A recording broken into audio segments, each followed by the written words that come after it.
Salut à toutes et à tous et bienvenue dans cette toute nouvelle vidéo preview de France-Maroc, ces demi-finales de la Coupe du Monde. Tout d'abord, je vous remercie d'avoir été aussi nombreux sur cette vidéo réaction de France-Angleterre. J'en ferai une autre pour France-Maroc, donc soyez au rendez-vous. Parlons tactique directement avec le Maroc, qui est une équipe qui accepte de ne pas avoir le ballon et qui se regroupe dans son propre camp pour ensuite performer dans la transition. Pour pouvoir être bon en contre-attaque et donc attendre son adversaire dans son propre camp, il faut avoir une animation défensive compacte et solide, et c'est le cas du Maroc avec son 4-1-4-1. C'est un modèle d'animation sans ballon avec un bloc très resserré, surtout au niveau vertical.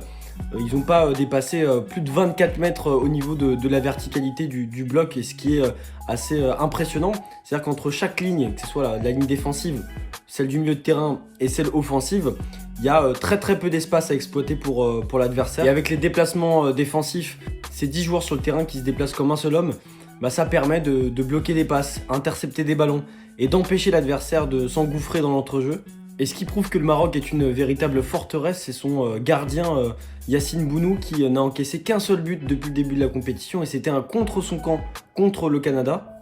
Et justement, je parle de défense, et les défenseurs centraux titulaires du Maroc, c'est-à-dire Saïss et Aguerd, ne sont pas sûrs d'être titulaires lors de ce match, mais on l'a vu.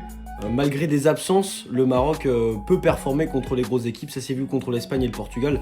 Donc ils peuvent très bien le faire contre la France, même si ça serait de véritables valeurs ajoutées. Pour illustrer au mieux ce bloc compact du Maroc, je vous propose en quelques slides tactiques, savoir comment, au niveau des positions, au niveau du pressing, le Maroc arrive à performer. Là, sur cette première image, on voit une première séquence avec l'Espagne qui essaye de faire tourner le ballon, avec En-Nesyri tout devant, qui ferme l'accès à la sentinelle adverse, c'est-à-dire Sergio Busquets. Mais aussi en faisant un pressing beaucoup plus agressif, on peut voir que ça oriente la relance adverse. Là, sur cette image, on voit Ounahi qui va orienter à son tour sa course pour fermer toutes les passes intérieures. Et Ziyech, de son côté, s'est déjà recentré.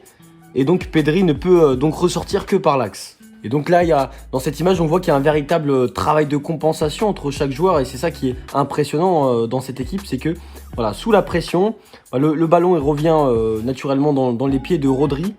Et donc Amala qui va directement sur le porteur du ballon, on le voit juste ici au centre. Et Amrabat derrière qui va sécuriser dans son dos et donc combler l'espace qu'il y a derrière Amala. Et donc ainsi de suite, le ballon qui va atterrir dans les pieds de Llorente. Boufal qui va faire son pressing sur le porteur du ballon. Amala reprend la position, donc un peu comme le rôle d'Amrabat juste avant. Et donc l'Espagne n'arrive pas à progresser. Et donc l'Espagne qui repart de l'autre côté, qui va essayer de trouver une solution, mais qui se retrouve dans la même situation. Donc c'est ce que le Maroc a montré contre l'Espagne, mais aussi contre le Portugal. Mais il y a aussi un élément qui est intéressant, c'est-à-dire en transition offensive. C'est cette capacité de projection des Marocains en s'extirpant du pressing adverse. Et la recette, c'est tout simplement le trio Ouani, Hakimi et Ziyech qui combinent très bien entre eux et qui réussissent souvent à trouver Amrabat face au jeu pour relancer. Donc pour illustrer tout ça, on voit une première séquence qui met en avant en lumière ce trio Hakimi, Ounahi et Ziyech face au Portugal, avec un Hakimi qui rentre intérieur, Ounahi qui s'en sert comme appui, Ziyech arrive comme une nouvelle solution.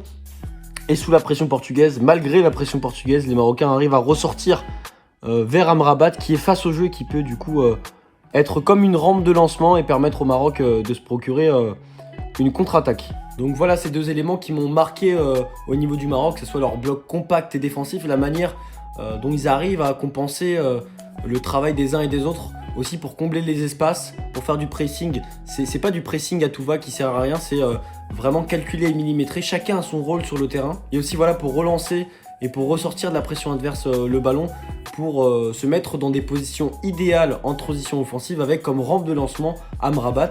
Et comment l'équipe de France va réussir à contrer ce bloc, c'est ce qu'on va voir tout de suite. On sait l'équipe de France est une équipe qui aime aussi laisser le ballon à son adversaire, mais pas autant que le Maroc. On le voit contre les grandes équipes, l'équipe de France laisse volontiers le ballon pour pouvoir après contrer derrière, puisqu'ils ont des fusées comme Mbappé et Dembélé. Ils dévorent l'espace très rapidement. Mais là, dans ce type de match, ils vont devoir s'adapter au Maroc, voir comment le Maroc réagit.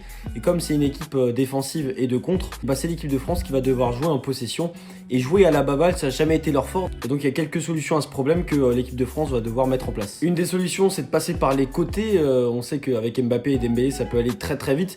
Mais le Maroc referme très vite dans les couloirs, donc il faudra être réactif.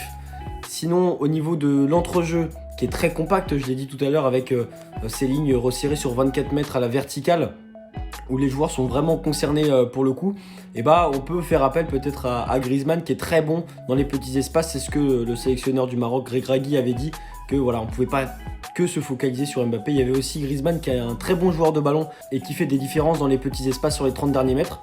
Et donc on peut s'appuyer sur un joueur comme Griezmann pour ce genre de solution. Et surtout, on a vu que le Portugal et l'Espagne s'étaient cassés les dents dans ce registre-là. Pourtant, l'Espagne qui est forte pour casser les lignes adverses, ils n'ont pas réussi à le faire. Donc s'appuyer sur Griezmann, ça ne sera pas forcément suffisant. Il faudra que le milieu de terrain soit concerné, réussisse à bien combiner. Et ça demande une justesse technique très importante. Autre solution, c'est les frappes à mi-distance. On a vu avec Tchouaméni contre l'Angleterre que voilà, aux abords de la surface de réparation, on était capable de marquer des buts. Rabiot a une frappe aussi intéressante. On l'avait vu contre l'Angleterre avec sa demi-volée. Tchouaméni avec son but.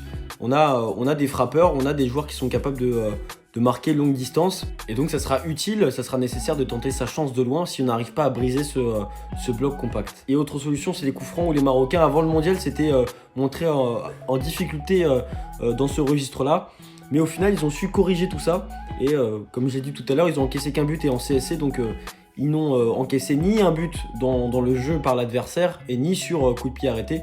Donc c'est des solutions qui sont intéressantes, en tout cas là où le Maroc est susceptible d'être un peu plus faible, même si sur tous les secteurs de jeu défensifs, ils sont quand même assez solides. Et donc sur les transitions offensives, les Marocains sont performants, et c'est à l'équipe de France d'être fort dans le repli défensif.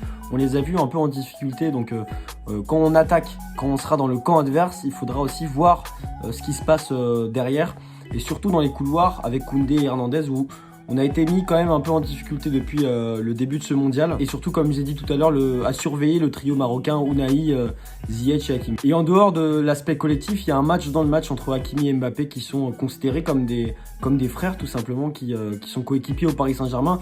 Et pour le coup, ils vont jouer dans les mêmes zones. Donc ça va être un face-à-face, un ailier gauche contre un latéral droit. Donc ça sera très intéressant de voir ça. Qui va remporter ce duel? Sinon, dans ce match, au niveau des incertitudes, à l'heure où je tourne cette vidéo, Upamecano et Rabiot n'ont pas participé à l'entraînement collectif de la journée, donc des incertitudes les concernant pour le match contre le Maroc. Je vous remercie de m'avoir suivi dans cette vidéo tactique. J'espère qu'elle vous aura plu. Si c'est le cas, n'hésitez pas à lâcher un like et à vous abonner pour suivre toutes les vidéos que je peux publier. Et aussi, rendez-vous vidéo réaction après le match France-Maroc, ça va être légendaire. On espère une victoire des Bleus, même si j'ai été de tout cœur avec les Marocains tout au long du mondial et qu'ils ont réalisé une performance incroyable. En tout cas, je vous remercie de m'avoir suivi et on se donne rendez-vous pour une prochaine vidéo. Ciao, ciao.